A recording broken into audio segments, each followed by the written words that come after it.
Hello, hello, hello. I fixed the mic issue, hopefully. So, that is corrected. Thank you so much for stopping by. Today is Friday, so you know it is our Q&A time. Again, I'm still working on the video editing program, getting that working. So this is just going to be a bare bones video. So every Friday, I respond to questions that are given to me through email, comments, Instagram, Facebook, and Twitter. Okay, how do I explain employment gaps? So, I'm in quite a few Facebook groups where we discuss this in detail.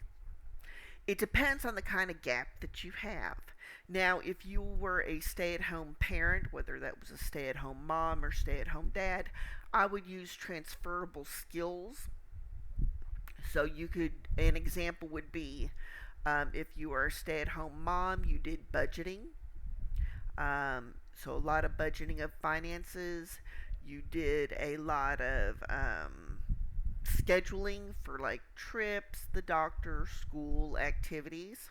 So those are two examples of transferable skills. Now, for regular employment, that depends on how large the gap is. A lot of background check companies are very, very finicky about that, so don't lie. But you could do something like took some time off or worked on a course, something like that. Improved your business skills. But just don't do something where you're going to get caught and the offers rescinded. What can I do about health benefits? So, a lot of that's going to depend on if you're 1099. Hang on just a second. Okay, that's going to depend if you're 1099 or not. You can always go to the Affordable Care Act website and get benefits if you are 1099. If you are W 2, obviously make use of your company's offerings. Just make sure that you're doing enough as far as deductible health reimbursement accounts, health savings accounts, that it does cover your bills. As far as like vision and dental, I opted to buy my own vision because obviously I wear glasses. So I used VSP, and that charges me about $15 a month, and it gives me a $150 line of credit for frames. And I think my copay, I got my glasses in May. I believe my copay was $25. So it wasn't much at all. Will you do a live Q&A? Probably not. I work and I work overtime. I am busy 7 days a week pretty much doing things. So I don't know how I could do a live Q&A where people could attend, but that is something that if depending on what my production schedule is, I might be able to do. What is your current internet package? So I live in a small town. There's only one internet service available. Well, I'm not going to say only one. There's two, but one is satellite, and that won't work with my work from home job. So there's only one cable internet service. And I have the biggest residential package available. And I talked to the guy, the rep, when it changed over from the old company to the new company. So I was grandfathered in at a lower price. So I have the 1 gig unlimited data for basically $86, and that includes all their taxes and fees, which isn't bad. I mean, it's just not bad at all. How can I improve a work home experience?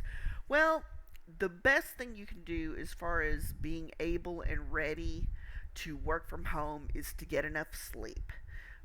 People at my job now, they ask me, how are you doing so well? Do you just catch on? And the thing is, I get enough sleep the night before. I have my tea after this video, because this is Thursday, the day before the Friday video. I am going to get a cup of coffee. I sit and I do my I sit and do my prayers. I sit and do manifest things. I'm going to do well today. I've got this. We're going to do great on the assessments and things like that. But when work is over with, I put work aside. I've got things dealing with running a household. I've got to take care of myself. I've got 2 fur babies. And I want to make sure that every part of my life is being taken care of. It's not just work, work, work, work, work. Okay, give some time management work from home tips. Well, the biggest one could be lunch. I always prep my lunch the night before so that all I have to do is heat it up. So on lunch today, we have a delicious vegetable fried rice with a little bit of beef, sweet and sour sauce. So I'm very, very happy. That's my lunch for Thursday. My lunch for Friday probably will be DoorDash because I get paid every Friday. So I'm going to pay the bills, my share of the rent. I am going to put an HEB order in for to arrive. I get my YouTube check tomorrow on Friday too. So I'm going to do a little extra. So that's just kind of what's going on with everything. Um, but yeah, the best time management really is to get enough sleep and to pre-do all the stuff that you need to. If you have kids, pre-make their lunches. I know several stay-at-home moms who have children at the house, and they'll get those Uncrustables, those little peanut butter and jelly sandwiches that you put in the freezer and then you defrost and you give to them. She will have several of those. Another thing to do is to have their activities in different areas. A roll-in playpen if need be, depending on the age and size of the child. So it really matters on your family and their activities. Is it more important to get more money or better benefits? Again, that depends. If you have children, you need to really look at the benefits. And one of the reasons that I say that is you're going to need that PTO. Kids do get sick. Kids have doctor's appointments. Kids have social activities, and you may need to use PTO for some of all that. If you are childless or don't have a baby anymore, like me, the money is a little bit better. I also look at benefits because I do have health concerns.